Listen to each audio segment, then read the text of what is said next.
하나님의 사랑과 은총이 사랑하는 미랄교회 성도들에게 넘치시기를 축원합니다. 오늘 4월 12일 화요일 날 아침입니다. 고난주간이 계속되고 있는 과정 중에 있습니다. 오늘 말씀은 예수께서 지신 십자가의 의미를 생각해 봅니다. 특히 예수님의 십자가의 상징성, 이것을 같이 생각해 보려고 하는데 내일 모레 계속 말씀을 나누는데 오늘은 예수님께서 십자가에 달려 돌아가셨다라고 했을 때 십자가에 달린 예수는 어떤 상징을 띠고 있느냐라고 하는 것을 생각해 봅니다. 이것은 바로 침례 요한이 예수 그리스도를 소개한 내용과 그 내용에서 우리가 생각해 볼 수가 있죠.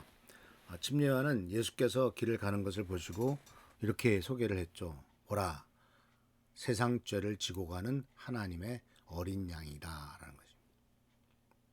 세상 죄를 지고 가는 하나님의 어린 양. 그러니까 어린 양으로서의 세상 죄를 지고 가는 어린 양으로서의 모습이 십자가에 달린 예수 그리스도를 표현하는 거죠. 근데 어린 양이 세상 죄를 지고 간다고 할 때 그냥 지고 가는 거로 끝나는 건가요? 아니죠.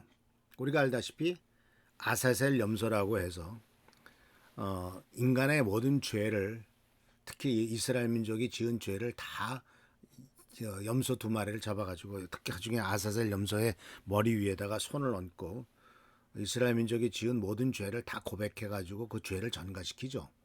그리고 그 염소를 광야로 내보낸단 말입니다. 이 광야로 내보낸다고 하는 것은 인간의 이스라엘 민족의 모든 죄를 다 뒤집어 쓴 이 염소가 이제 광야로 나가서 들짐승에게 잡아먹혀 죽는 거죠. 그러니까 들짐승에게 죽임을 당한단 말이에요. 그러니까 그 죽임을 당하는 것을 어떤 상징으로 보냐면 인간의 모든 죄를 지고 그 죄 때문에 죽는 것으로 보는 거죠. 그러니까 대속양이죠.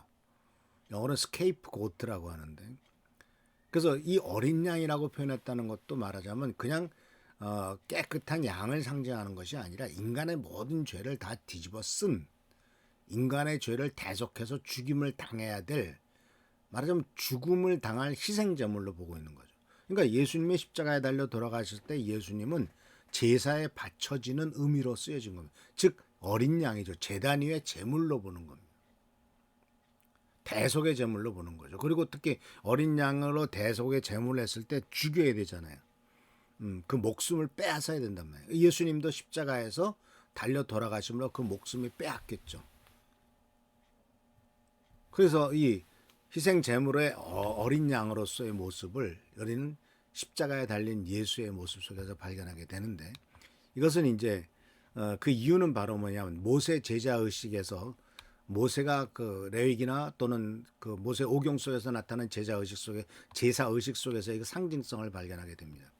레위기 17장 11절 말씀이 이렇게 되죠. 생물의 생명이 바로 그 피 속에 있기 때문이다. 피는 너희의 죄를 속하는 제물로 삼아 제단에 바치라고 너희에게 준 것이다. 피가 뭐라고요? 죄를 속하는 제물. 피가 바로 생명을 지니고 있기 때문에 죄를 속하는 것이다. 피는 생명이다. 그래서 그 피를 뿌린다라고 하는 것은 생명을 바친 것이고, 이것은 바로 대속적인 피를 흘린 것이다 라고 말하고 있습니다. 그래서 히브리서 9장 19절에서도 말하고 있죠. 모세는 백성들에게 율법에 적힌 모든 계명을 말해줬습니다. 그리고 송아지의 피를 물과 함께 섞은 다음에 붉은 양털과 오슬초에 적셔서 율법책과 백성들에게 뿌렸습니다. 피를 뿌리는 거죠. 대속의 피를 뿌린 겁니다. 그래서 이 부분에 대해서 이제 구체적으로 하나님께서 이 양을, 그 어린 양을 그러니까 세상 죄를 지고 가는 하나님의 어린 양인데, 하나님의 어린 양이라는 표현 속에서 뭘 발견해야 되냐면 하나님이 스스로 준비하신 양이라는 것입니다. 하나님이 스스로 준비하신 대속 제물이라는 겁니다. 구약 시대 때는 인간이 죄를 지면은, 이스라엘 민족이 죄를 지면은 돈을 주고 양을 사서, 흠없고 티 없는 양을 사서 바쳤습니다. 자기 돈이 들어간 거죠. 그런데 하나님이 준비하신 어린 양은 인간이 돈 주고 산 양이 아니고 하나님이 스스로 준비하신 양이죠. 그래서 하나님이 스스로 준비하셨다라고 하는 것은 바로 먼저 이 창세기와 그리고 또한 요한복음 그리고 히브리서에 나오는데 특히 창세기 22장 8절 말씀에서 하나님께서 아브라함에게 이삭을 번제로 바치라고 했을 때의 그 상황 속에서 아브라함이 한 말이 있죠. 이삭이 물어봅니다. 아버지, 장작도 있고 불도 있는데 번제할 어린 양은 어디 있습니까? 라고 물어봅니다. 근데 아브라함은 네가 제물이다 라고 말을 못하죠. 아브라함이 이렇게 대답을 합니다. 얘야, 번제로 바칠 어린 양은 하나님이 손수 마련하여 주실 것이다. 물론 둘러댄 말일 것 같습니다. 아들을 번제로 바치러 가는데 네가 제물이다라고 얘기할 수는 없겠지 않습니까? 하나님이 손수 마련하여 주실 것이다 라고 하는 이 둘러댄 말이 사실은 하나님이 스스로 준비하시죠. 그러니까 이것이 바로 참 믿음의 말이라고 결국은 볼 수가 있습니다. 그런데 이 믿음의 말이 나중에 예수 그리스도를 하나님께서 스스로 준비하셨다라고 하는 사실을 보면은 이 아브라함의 말이 예언인 것을 발견할 수가 있죠. 번제로 바칠 어린 양은 하나님이 손수 마련하신다.